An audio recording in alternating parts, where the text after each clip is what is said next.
बहुत समय पहले की बात है। एक घने जंगल में एक बूढ़ा शेर रहता था। अब वो बूढ़ा हो गया था और पहले की तरह तेज दौड़कर शिकार नहीं कर पाता था।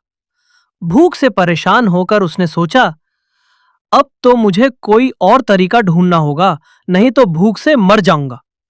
कुछ देर सोचने के बाद शेर को एक चालाक उपाय सूझा। उसने एक गुफा में जाकर रहने का नाटक किया और अपने घावों और उम्र का बहाना बनाकर जंगल में यह खबर फैला दी कि वह अब किसी को नुकसान नहीं पहुंचाएगा। उसने जंगल के जानवरों से कहलवाया, मैं अब बूढ़ा हो गया हूं, अब मैं किसी का शिकार नहीं कर सकता। जो भी मुझसे मिलने आएगा मैं आशीर्वाद दूंगा और शांति से बात करूंगा। कुछ भोले जानवर उसकी बातों में आ गए और शेर की गुफा में मिलने आने लगे। हर रोज कोई ना कोई जानवर जैसे हिरण, खरगोश या नीलगाय शेर से मिलने गुफा में जाता, लेकिन वहां से लौटकर कभी नहीं आता। जैसे ही कोई जानवर गुफा में जाता, वह उसे दबोच लेता और खा जाता।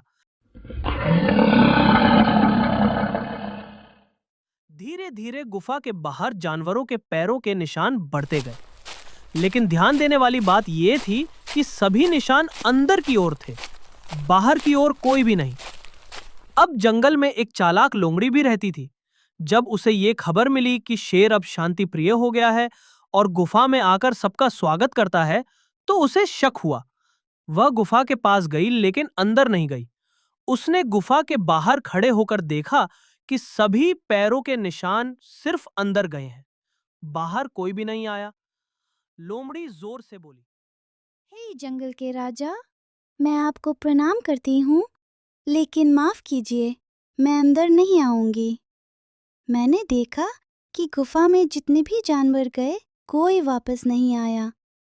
आप भले ही बूढ़े हैं, लेकिन चालाक बहुत हैं। शेर ने कोई जवाब नहीं दिया, लेकिन गुस्से से अंदर घुराया।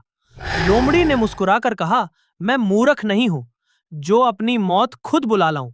इतना कहकर वह वहां से चली गई और पूरे जंगल में उसकी समझदारी की तारीफ होने लगी। इस कहानी में शिक ये मिलती है कि हर मीठी बात पर भरोसा नहीं करना चाहिए। समझदारी और सतर्कता जान बचा सकती है। चालाकी से बड़ी साजिश का पर्दा फाश हो सकता है। ऐसी ही मजेदार छोटी छोटी स्टोरी सुनना चाहते हो तो हमारी चैनल को सब्सक्राइब कर लो।